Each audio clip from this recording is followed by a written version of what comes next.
কামালউদ্দিন জানতে চেয়েছে, নবজাতক শিশুকে জন্মের কয়েকদিনের মধ্যে কোনো নেককার বুজুর্গের নিকট নিয়ে তার মুখের মধ্যে খেজুর, মধু বা অনুরূপ কোনো খাদ্যদ্রব্য ছোঁয়ানো কি সুন্নত? হ্যাঁ, এটাকে তাহনিক বলা হয়। এটি সুন্নাহ। আমাদের সমাজ থেকে অনেকটা বিলুপ্তির পথে। নবী করিম সাল্লাল্লাহু আলাইহি ওয়াসাল্লামের কাছে সাহাবা ইকরাম তাদের বাচ্চাদেরকে নিয়ে আসতেন এবং এই জাতীয় কোনো কিছু দিতেন, তিনি মুখে লাগিয়ে তাদের মুখে দিতেন। এটাকে তাহনিক বলা হয়। এর মানে এই না তাকে অনেক বেশি খাওয়ানো, বাচ্চা মানুষ, তার ডাইজেস্টিং পাওয়ার সেরকম থাকে না আমাদের মতো। অতএব শুধুমাত্র স্পর্শ করানো, আলতো করে তার মুখে সে আর্দ্রতাটা লাগানো, এর মাধ্যমে আল্লাহ রাব্বুল আলামিন তাকে প্রভূত বারাকা এবং কল্যাণ দান করে থাকেন। সন্তান যখন দুনিয়াতে ভূমিষ্ঠ হবে, সন্তান দুনিয়াতে ভূমিষ্ঠ হওয়ার পর প্রথম কাজ হচ্ছে সন্তানের কানে আজান দিতে হবে। এবার যখন এই সন্তানকে কানে আজান দিয়ে দিলেন, তখন দ্বিতীয় কাজ কি? আবু মুসা আশআরী রাদিয়াল্লাহু তাআলা আনহু থেকে বর্ণিত, তিনি বলেন, ইদা ওয়ালিদালি ওয়ালাদুন, যখন আমার সন্তান জন্ম হলো, আতাইতু বিহিন নবী সাল্লাল্লাহু আলাইহি ওয়াসাল্লাম, আমি আমার সন্তানকে নিয়ে আল্লাহর রাসূলের দরবারে আসলাম। ফাদাআ লাহু বিল বারাকাহ, আল্লাহ রাসূল আমার সন্তানের জন্য বরকতের দোয়া করে দিলেন। ওয়া সাম্মা লাহু ইব্রাহিম, আল্লাহ রাসূল আমার সন্তানের নাম রাখলেন ইব্রাহিম। ওয়া হান্নাকা লাহু বিতামারাতিন, আল্লাহ রাসূল একটা খেজুর নিয়ে তার মুখের মধ্যে দিয়ে খেজুরটা চাবালেন, চাবিয়ে নরম করে আল্লাহ রাসূলের পবিত্র মুখের লালা মিশ্রিত ওই নরম হওয়া খেজুরটা ওই ছোট্ট বাচ্চা, আমি যে বাচ্চাকে নিয়ে গেছিলাম, আবু মুসা আশআরী বলতেছেন, তার মুখের মধ্যে দিয়ে দিলেন। এটাকে বলা হয় তাহনিক। সন্তান পৃথিবীতে আসার পরে প্রথম যে আওয়াজটা শুনলো সেটা ইসলামের আওয়াজ। এবার প্রথম যে সংস্পর্শটা, প্রথম যে খাবারটা তার পেটে যাবে, প্রথম যে সংস্পর্শটা সে পাবে, সেটা যেন একটা সৎ মানুষের, একটা পরহেজগার মানুষের, একটা তাকওয়াবান মানুষের সংস্পর্শ হয়। এই জন্য সন্তান হওয়ার পর আপনার জানা মতে সমাজে, গ্রামে যে পরহেজগার মানুষ, তাকওয়াবান মানুষ, আল্লাহ ভীরু মানুষ, তার নিকটে নিয়ে গিয়ে সন্তানের তাহনিক করাবেন, যেন তার সংস্পর্শের প্রভাবে সন্তান যেন ভালো হয়, এই আশা যেন করতে পারেন, এই ধারণা যেন রাখতে পারেন, এই দোয়া যেন করতে পারেন। এটা হলো সন্তান হওয়ার পর দ্বিতীয় কাজ। বাচ্চা জন্ম নেওয়ার পরে কোনো মুরব্বী মানুষের কাছে নিয়ে গিয়ে, পরহেজগার মানুষের কাছে নিয়ে গিয়ে তাহানিক করে নেওয়া যায়। তাহানিক খেজুরের একটু কিছু অংশ মুখে দিয়ে নিজে পরহেজগার মানুষকে ভালো করে চাবিয়ে আঙ্গুলে নিয়ে বাচ্চার মুখের ভিতরে দিয়ে দেবে, জিহ্বার উপরে। প্রথম খাদ্যটা যেন তাহানিক হিসেবে পেটের ভিতরে যায়। মাথায় হাত দিয়ে বাচ্চার দোয়া পড়ে দেবে, আইজাকুমুল্লাহ বিকালিমাতিল্লাহি তাম্মা মিন কুল্লি শাইতানিন আম্মা ওয়া মিন কুল্লি আইনিন লাম্মা। এইটা হচ্ছে পিতার জন্য প্রথম কাজ। বর্তমান সময়ে কেউ কেউ বলে থাকছে যে তাহনিক করা যাবে না, এটা শুধুমাত্র নবী সাল্লাল্লাহু আলাইহি ওয়াসাল্লামের সঙ্গে খাস। নবজাত শিশুকে তাহনিক করা এবং বরকতের দোয়া দেওয়া। তাহনিক এবং তাবরিক। তাবরিক হচ্ছে বরকতের দোয়া দেওয়া, আর তাহনিক হচ্ছে বাচ্চা জন্মানোর পরে, পরিষ্কার পরিচ্ছন্ন করার পরে মুখে কোনো নেক মানুষের চিবানো খেজুর চিবিয়ে ওই বাচ্চার মুখে দিয়ে দিবেন। এটি রাসূলুল্লাহ সাল্লাল্লাহু আলাইহি ওয়াসাল্লাম করেছেন। এখন এটা রাসূলুল্লাহ সাল্লাল্লাহু আলাইহি ওয়াসাল্লামের সাথে খাস, যেহেতু রাসূলুল্লাহ সাল্লাল্লাহু আলাইহি ওয়াসাল্লামের প্রত্যেকটি বস্তুতে বরকত ছিল। তার থুথু মোবারকে বরকত ছিল, তার ঘামে বরকত ছিল, তার শরীরের প্রতিটি অঙ্গে প্রত্যঙ্গে বরকত ছিল, এবং এই তাবাররুক রাসূলুল্লাহ সাল্লাল্লাহু আলাইহি ওয়াসাল্লামের আসারের সাথে খাস। যারা বলেছেন এই বিষয়টি যে এটি রাসূলুল্লাহ সাল্লাল্লাহু আলাইহি ওয়াসাল্লাম যেহেতু করেছেন, অন্যান্য সাহাবারা করেননি, তারা বলছেন খাস। বেশ কিছু ওলামারা এরকম বলেছেন। যদি এই মতটিকে আপনি প্রাধান্য দেন, বা যেসব ওলামারা প্রাধান্য দিচ্ছেন আপনি যদি পছন্দ করেন, তাহলে অসুবিধা নেই। বাচ্চার জন্মের পর তাহনিক কিভাবে করব বিস্তারিত জানাবেন। রাসূলুল্লাহ সাল্লাল্লাহু আলাইহি ওয়াসাল্লামের জামানায় বাচ্চা ভূমিষ্ঠ হওয়ার পরে সাহাবায়ে কেরামগণ সেই বাচ্চাকে রাসূলুল্লাহ সাল্লাল্লাহু আলাইহি ওয়াসাল্লামের কাছে নিয়ে যেতেন, আর রাসূলুল্লাহ সাল্লাল্লাহু আলাইহি ওয়াসাল্লাম খেজুর মুখে দিয়ে চিবিয়ে সেই খেজুরটা আঙ্গুলে নিয়ে এই যে তালুতে, উপরের তালুতে লাগিয়ে দিতেন। এটাকে বলা হতো তাহনিক। তো এই ব্যাপারে ওলামায়ে কেরামদের অভিমত হলো যে, অধিকাংশ ওলামায়ে কেরামের অভিমত হলো এটা আল্লাহর নবীর জন্য খাস, অন্যান্য আলেম ওলামাদের জন্য এটা প্রযোজ্য নয়। কারণ আমার কাছে বরকতের কিছু নেই, রাসূলুল্লাহ সাল্লাল্লাহু আলাইহি ওয়াসাল্লামের সবকিছুই বরকত। রাসূলুল্লাহ সাল্লাল্লাহু আলাইহি ওয়াসাল্লামের জীবদ্দশায় তার লালা, থুতু, তার ওযুর পানি, সেগুলি ছিল বরকত। তাহনিক করা যাবে না, এটা শুধুমাত্র নবী সাল্লাল্লাহু আলাইহি ওয়াসাল্লামের সঙ্গে খাস। মারাত্মক ঘোর কথা। শায়খ নাসরুদ্দিন আলবানী রাহমাতুল্লাহ আলাইহি, তিনি তার একটি কিতাব জামিউ তুরাথি আল্লামা আলবানী ফিল ফিকহি, উক্ত গ্রন্থের 12 নম্বর খণ্ডের 358 নম্বর পৃষ্ঠায় বলেছেন, প্রশ্ন উত্তর পর্বে তাকে প্রশ্ন করা হচ্ছে, তাহনিকুল মৌলুদি হাল হুয়া খাস বিন নবী সাল্লাল্লাহু আলাইহি ওয়াসাল্লাম, তাহনিক করাটা কি নবী সাল্লাল্লাহু আলাইহি ওয়াসাল্লামের সঙ্গে খাস, মানে তার সঙ্গে কি নির্দিষ্ট? তো তিনি জবাবে বলছেন, না লাইসা খাসা, এটা কোনো খাস নির্ধারিত না নবী সাল্লাল্লাহু আলাইহি ওয়াসাল্লামের সঙ্গে। অধিকাংশ ওলামায়ে কেরামের অভিমত হলো এটা আল্লাহর নবীর জন্য খাস, অন্যান্য আলেম ওলামাদের জন্য এটা প্রযোজ্য নয়। আবার বলছেন যে অধিকাংশ আলেমগণ বলেছেন যে এটা নবী করিম সাল্লাল্লাহু আলাইহি ওয়াসাল্লামের জন্য খাস। এটা চরম ভুল কথা এবং বড় মিথ্যাচার। কারণ ইমাম নববী রাহমাতুল্লাহ আলাইহি, যিনি 631 হিজরিতে জন্মগ্রহণ করেন এবং 676 হিজরিতে মৃত্যুবরণ করেন, তিনি সহিহ মুসলিমের ভাষ্য গ্রন্থ অর্থাৎ শারহ মুসলিম গ্রন্থের 14 নম্বর খণ্ডের 122 নম্বর পৃষ্ঠায় তিনি বলছেন আল ইত্তিফাকুল উলামা আলা ইস্তিহবাবি তাহনিকুল মৌলুদিন ইনদা বিলাদাতিহি, অর্থাৎ কোনো বাচ্চা ভূমিষ্ঠ হওয়ার নিকটে তার তাহনিক করা, এটা ইত্তিফাকুল উলামা, এর উপর সমস্ত উলামা একমত যে এটা মুস্তাহাব।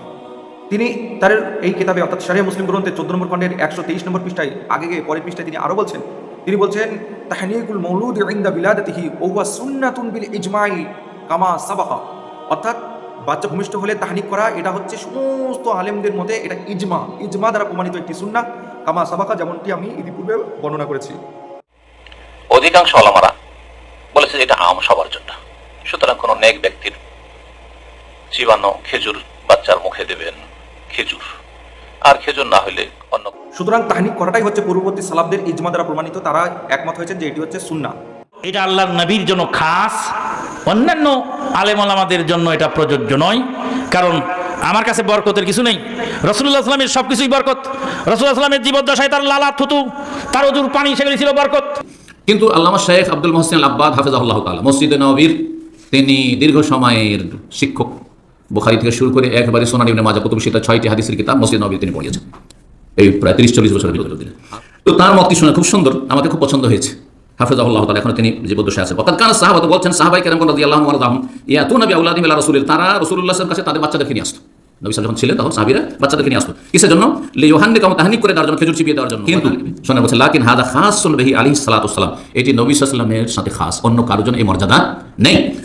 ফালা ইউযহাবু ইলা আহাদিন, সুতরাং কারো কাছে যাওয়া যাবে না। লিইউহান্নিকা মিন আজালি তাবাররুক, যে নিয়ে যায় আর যাই শাইখের কাছে যায়, হুজুরের কাছে যায়, মসজিদের ইমাম সাহেবের কাছে যায়, একটু তাবাররুক হাসিল করে নিছি, খেজুরটা চিবিয়ে দিবে আর নিয়ে এসে আমার বাচ্চা মুখে দেবো, এই তাবাররুক অন্য কারো অধিকার নয়। ইন্নামার রাজুল ইউহান্নিকু ওয়ালাদাহু, খুব বেশি যদি করেন তাহলে বাবা তার ছেলেকে খেজুর চিবিয়ে দেবে। ওয়াল মারআতু, অথবা মা তুহান্নিকু ওয়ালাদাহা, তার বাচ্চাকে খেজুর চিবিয়ে বাপ অথবা মা করে দেবে, যেটা বললাম যে তাতে ক্ষতির দিক কম থাকবে। ওয়ালাকিন লা ইয়াযহাবু ইলা আহাদিন মিন আজালি তাহসিল বারাকাতি, অন্য কারো কাছে বরকত হাসিলের জন্য যাবেন না। কারণ লিআন্না হাযা খাসুন বিরাসূলিল্লাহ, রাসূলুল্লাহর সাথে খাস। ওয়ালিআন্না লাম ইয়াকুনু বাদা ইয়াযহাবুনা ইলা আবি বকর ওয়া উমর ওয়া উসমান ওয়া আলী, এবং সাহাবায়ে কেরাম রাসূলুল্লাহ সাল্লাল্লাহু আলাইহি ওয়াসাল্লাম ইন্তেকালের পরে আবু বকরের কাছে যেতেন না, উমরের কাছে যেতেন না, উসমানের কাছে যেতেন না, আলীর কাছে যেতেন না। ওয়া হুম খায়রুন নাস বাদা রাসূলিল্লাহ, অথচ তারা সবচেয়ে শ্রেষ্ঠ মানুষ এই উম্মতের রাসূলুল্লাহ সাল্লাল্লাহু আলাইহি ওয়াসাল্লাম ইন্তেকালের পরে।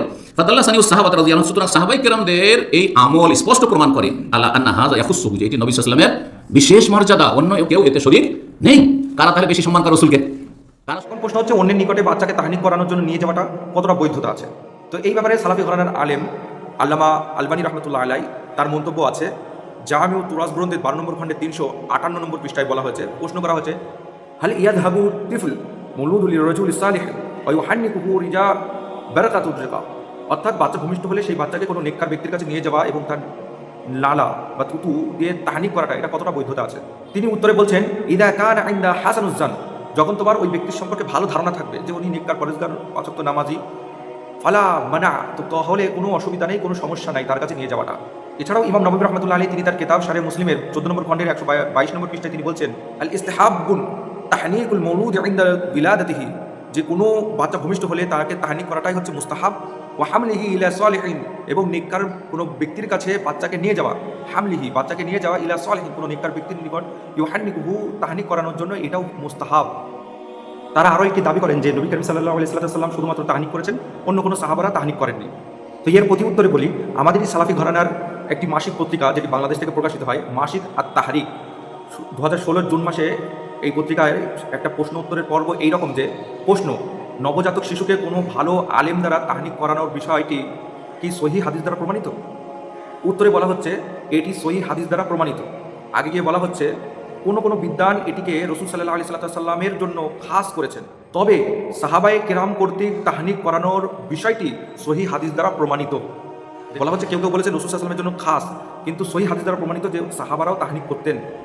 উদ্ধৃতি স্বরূপ তারা কি বলেছেন যে মুসনাদে আহমদ শরীফের একটি হাদিস আছে এবং মুসনাদে আবু ইয়ালা থেকে হাদিস আছে, এছাড়াও ইমাম ইবনে কাসির রাহমাতুল্লাহ আলাইহির আল বিদায়া ওয়ান নিহায়া থেকে উদ্ধৃতি দিয়েছেন। তো মুসনাদে আহমদ শরীফের ওই হাদিসের বিষয়ে বলার আগে আরও একটি উদ্ধৃতি দেবো। এই যে মধ্যপ্রাচ্যের সালাফি ঘরানার একজন বিখ্যাত আলেমে দিন শেখ মোহাম্মদ সালেহ আল মুনজিদ হাফিজাহুল্লাহ, তিনি তার ওয়েবসাইট ইসলাম সাওয়াল ও জবাব, তাকে প্রশ্ন করা হয়, হাল তাহনিকুস সাবিয়ুন খাসুন বিন নবী সাল্লাল্লাহু আলাইহি ওয়াসাল্লাম, বা নবজাত শিশুর তাহনিক বিষয়টি কি নবী সাল্লাল্লাহু আলাইহি ওয়াসাল্লামের সঙ্গেই নির্ধারিত, এটা কি নবী সাল্লাল্লাহু আলাইহি ওয়াসাল্লামের জন্যই খাস?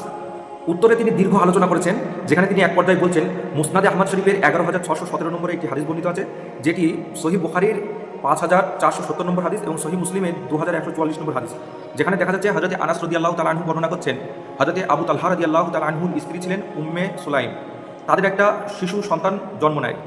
তো সন্তান জন্ম নিলে আবু তালহার স্ত্রী তাকে বললেন যে আপনি তাহনিক করুন। তখন আবু তালহা রাদিয়াল্লাহু তাআলা আনহু প্রতি উত্তরে বললেন, ওয়া কারিহাত, আমি এটা অপছন্দ করি যে আনতু হান্নিকুহু হাত্তা ইউহান্নিকু রাসূলুল্লাহ সাল্লাল্লাহু আলাইহি ওয়াসাল্লাম, যে আমি তাহনিক করব যতক্ষণ না নবী সাল্লাল্লাহু আলাইহি ওয়াসাল্লাম তাহনিক করেন। মানে নবী সাল্লামকে বাদ দিয়ে বা নবী সাল্লাম তাহনিক করবেন না আর আমি করবো, এটা আমি পছন্দ করি না। এই হাদিসটি উদ্ধৃতি করে শেখ মোহাম্মদ সালেহ আল মুনজির হাফিজাহুল্লাহ বলছেন, দলিলুন আলা আন তুহান্নিকু কানা মা'রুফান ইনদাহুম, এটা কথা দলিল বহন করে যে সাহাবাদের জমানায় তারা তাহনিক করতেন, অর্থাৎ তাহনিক বিষয়টির সঙ্গে তারা সুপরিচিত ছিল তাদের সমাজ, অর্থাৎ তারা তাহনিক করতেন। সুতরাং যারা বলছেন একমাত্র নবী করিম সাল্লাল্লাহু আলাইহি সাল্লামই তাহনিক করতেন, কোনো সাহাবা তাহনিক করতেন না, তারা মূলত ভুল কথা বলছেন। এছাড়াও ইমাম ইবনে কাসির রহমাতুল্লাহ আলাইহি তিনি তার কিতাব আল বিদায়া ওয়ান নিহায়া 9 নম্বর খণ্ডের 303 নম্বর পৃষ্ঠায় বলছেন যে হাসান বসরি সুবিখ্যাত তাবি, তিনি কোনো বাচ্চা ভূমিষ্ঠ হলে খেজুর চিবিয়ে তাকে তাহনিক করতেন। এছাড়াও কিতাবে এসেছে ইমাম আহমদ ইবনে হাম্বল রহমাতুল্লাহ আলাইহি নিজেও তাহনিক করতেন।